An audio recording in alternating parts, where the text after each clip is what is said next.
হাবিব ভাই দুইটা ব্যাপার, একটা হলো ক্রিমিনাল অফেন্স করা আর একটা হলো রাজনৈতিক মতামত জানানো, দুইটারে আপনারা এক মনে করেন কিনা? অবশ্যই শোনো, সব সময় কথার ভিতরে এত কথা বললে তো হবে না। না আপনারা ধরেন এই যে জামাতের যে বলেছে তাকে কি আপনি করেছেন কিনা, তাকে আপনি করবেন কিনা?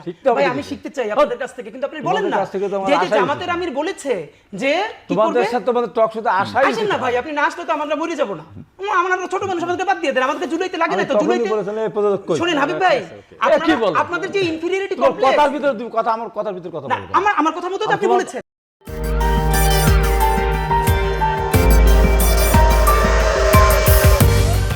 দেশের মানুষ একটা অনিশ্চয়তার মধ্যে ছিল, নির্বাচন আদৌ হবে কি হবে না, একদিন অঙ্গ ভঙ্গি জীবন দেখায়। তো যাক, সরকার শেষ পর্যন্ত একটা সিদ্ধান্তে এসেছেন যে একটা নির্বাচন দেশে হতে হবে। কেন? দেশটাকে বাঁচানোর জন্য। আপনি যদি একটা নির্বাচন সরকার না আসে, কোনো ইনভেস্টমেন্ট আসবে না, আসেনি এক বছরে, আরও যদি 5 বছর থাকে 5 বছর আসবে না। তার কারণ এই সরকার তো অনির্দিষ্ট মেয়াদের সরকার, যে কোনো মুহূর্তে সরকার চলে যেতে পারে যে কোনো পরিবেশ পরিস্থিতিতে। তাহলে আপনি দেশটাকে আগে বাঁচাবেন না, আপনি কবেই রাষ্ট্রীয় ক্ষমতা যাওয়ার মতো শক্তিশালী হবেন ততদিন পর্যন্ত আমাকে অপেক্ষা করতে হবে। তাই সরকারকে বলবো, সঠিক সিদ্ধান্ত নিয়েছেন, ডিসেম্বরের ভিতরে তফসিল ঘোষণা করেন। এখন 12ই ফেব্রুয়ারি হোক আর যেদিনই নির্বাচন হোক, আর নির্বাচনের ডেট যখন হয়ে যাবে সব সোজা রাস্তায় চলে আসবে। এই যে পুলিশ, যেই পুলিশকে দিয়ে আপনি নির্বাচন করাবেন, এই মানে এটা তো খুবই আমাদের জন্য শকিং। আপনি জানেন কিনা জাতীয় ঐক্যমত্য কমিশনে যে এই কয়টা ইস্যু নিয়ে কথা বলা হয়েছে, সেইখানে যে পুলিশ সংস্কারের ইস্যুকে কিন্তু বাদ দিয়ে দেওয়া হয়েছে। জাতীয় এটা বলা হয়েছে নির্বাহী ক্ষমতায় যারা থাকবেন তারা এটা ঠিক করবেন। তাহলে নির্বাহী ক্ষমতায় যারা থাকবেন মানে পুলিশকে আপনি আবারও নির্বাহী বিভাগের কাছে দিয়ে গেলেন শতভাগ, এবং নির্বাহী বিভাগ আবার কারো বিরুদ্ধে আন্দোলন করলে সেই সরকার এই পুলিশকে আবারও ব্যবহার করবে এবং আবারও এরকম ঘটবে। শাপলা চত্বরে হত্যাকাণ্ডের বিচার হবে, পিলখানাতে বিচার হবে, কিন্তু এটা ঘোষণাপত্রে আসার মতো গুরুত্বপূর্ণ মনে হয়নি। গুরুত্বপূর্ণ কেন হবে না? গুরুত্বপূর্ণ তো হওয়া উচিত ছিল। তারপর এটা হবে, এটা এই কতগুলো জিনিস আছে লিখলেই গুরুত্বপূর্ণ হলো না। তাহলে একই কথা 7ই নভেম্বরও রাখা দরকার ছিল না, 90ও রাখা দরকার ছিল না, 71 থেকে চলে আসতাম না। 7ই নভেম্বর একটা প্রেক্ষাপট, 90 একটা প্রেক্ষাপট, 24 একটা প্রেক্ষাপট, 71 একটা প্রেক্ষাপট, 52 একটা প্রেক্ষাপট। 47টা কেন নাই? 47টা তো আমাদের ব্রিটিশ বিরোধী আন্দোলনের একটা সমৃদ্ধ ফসল ওইটা। আর এই যে পিলখানা হত্যাকাণ্ড, এটা একটা আমাদের সশস্ত্র বাহিনীর মধ্যে একটা ষড়যন্ত্রের মধ্য দিয়ে একটা ঘটনা ঘটেছে। শাপলা চত্বর, ওটা যদি শাপলা চত্বরের 4 এপ্রিল তারা চলে গিয়েছিল, তখন আমি জেলে ছিলাম। 5ই মে যখন তারা 4 জায়গায় অবস্থান নিল, তারপর হঠাৎ করে দেখলাম তারা এখানে চলে আসে। কিন্তু এটা না থাকার কারণে ওখান থেকে ওইটা তো রাজনৈতিক বিচারের গুরুত্ব অনুযায়ী বিচার তো হবেই, বিচারের গুরুত্ব ঠিক আছে, কিন্তু এটা রাজনৈতিক যদি 9 বছর আন্দোলন সংগ্রামের ফসল হলো না। 9 বছর আন্দোলনে যত মানুষ জীবন দিছে তার থেকে অগণিত বেশি মানুষ সাপ্লাই জীবন দিছে না, পিলখানায় দিছে না, এবং তার চেয়েও বেশি কি 24-এ দিছে না? আমরা এটা করতে পারতাম। 24 আছে, 24 তো আছে, কিন্তু 24 তো হঠাৎ করে হয়ে যায় না, 36 দিনে 36 জুলাই চলে আসে নাই। এটা গত 16 বছরের দীর্ঘ লড়াইয়ের মধ্যে দিয়ে আসছে। 16 বছর লাগছে, 17 বছর লাগছে। এই 17 বছরে যতগুলো হত্যাকাণ্ড সংঘটিত হয়েছে, 36 দিনে তার চেয়ে বেশি হত্যাকাণ্ড সংঘটিত হয়েছে। এত অল্প সময়ে এত হত্যাকাণ্ড বাংলাদেশে কিন্তু সংঘটিত হয়নি। এই জন্য 24-এর একটা গুরুত্ব তো আছেই। আমার কথা হলো যে আমার 90-এরও গুরুত্ব আছে। 90 তো আমরা নির্দিষ্ট কজে আমরা আন্দোলন করেছিলাম, সেখানে দেখা মাত্র গুলি, 144 ধারা ভঙ্গ করা, দেখা মাত্র গুলি। আমার শুধু ছোট করে জানার বিষয় যে এটি না থাকার কারণে এটা বিচারের গুরুত্ব হারাবে। আমরা সব হত্যাকাণ্ডের বিষয় 71 আমি দাবি করছি, 71-এ যারা মানবতা বিরোধী অপরাধ করেছে, যারা বাংলাদেশের স্বাধীনতা বিরোধিতা করেছে, তাদের বিচার হওয়া উচিত।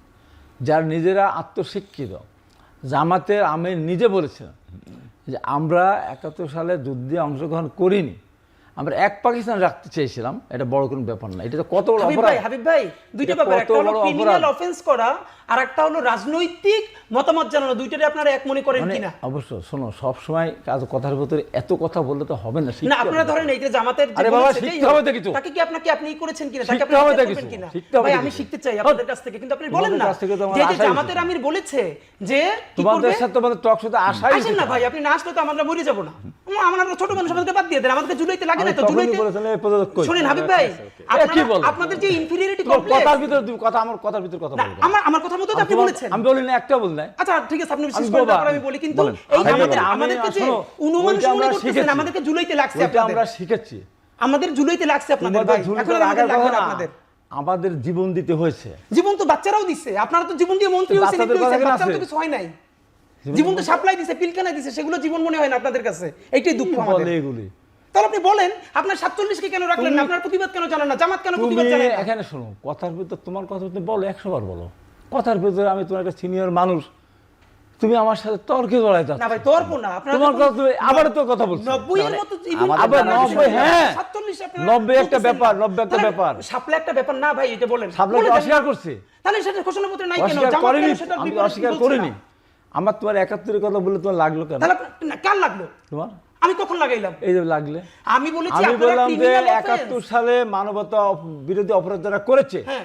যারা এখনো দেশের স্বাধীনতাকে স্বীকার করে না, যারা এখনো সবার সিরিজ হতে যায় না, ভাই বাংলাদেশে কি এমন কোন দল এখন আছে যারা 71 এর স্বাধীনতা চায় না বা সেটির বিপক্ষে আছে? আছে? আমার স্বীকার করে না। তাহলে জামাতকে আপনারা ধরেন না কেন? তার পাশে দাঁড়ান কেন আপনারা? সেটাই তো বলতেছি।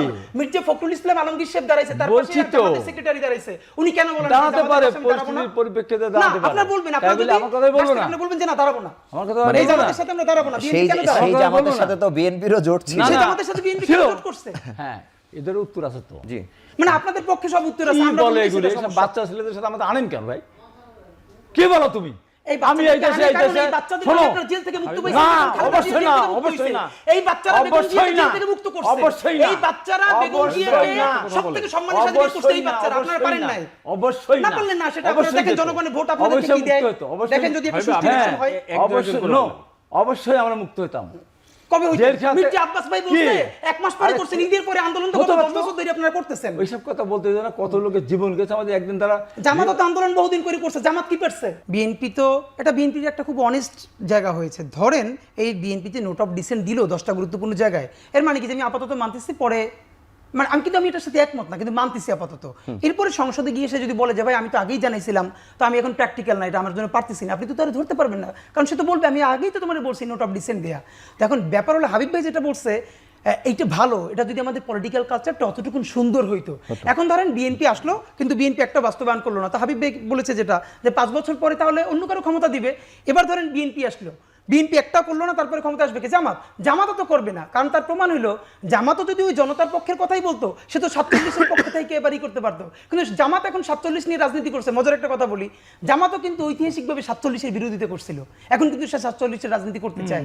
47 ভাবে কিন্তু 47-এর ঐতিহাসিক বিরোধিতা জামাত ইসলাম করেছে। তো তো এখন আমাদের মুশকিল হলো, দেখেন এই যে জনগণ, তারা যাবে কই? আইদার তার ঘুরপাক খাইতে বিএনপি, নইলে জামাত, নইলে এনসিপি। এখন তার আওয়ামী লীগ নাই। কিন্তু এই যে 5 বছর চলে গেল, 5 বছর তো জনগণের কাছ থেকে তো নষ্ট হলো। আমার সবার নষ্ট হতো। এখন ক্ষেত্রে আমাদের দুইটা ব্যাপার, সেটা একটা কাজে যেটা করা যেতে পারে, দেখেন এইটার ন্যূনতম একটা গণভিত্তি তৈরি না করে যদি আপনি যান, তাহলে তো আমরা এই সরকারের ঐক্যমত্য কমিশনের দরকার ছিল না। বিএনপির যে 31 দফা, ইটস গুড এনাফ।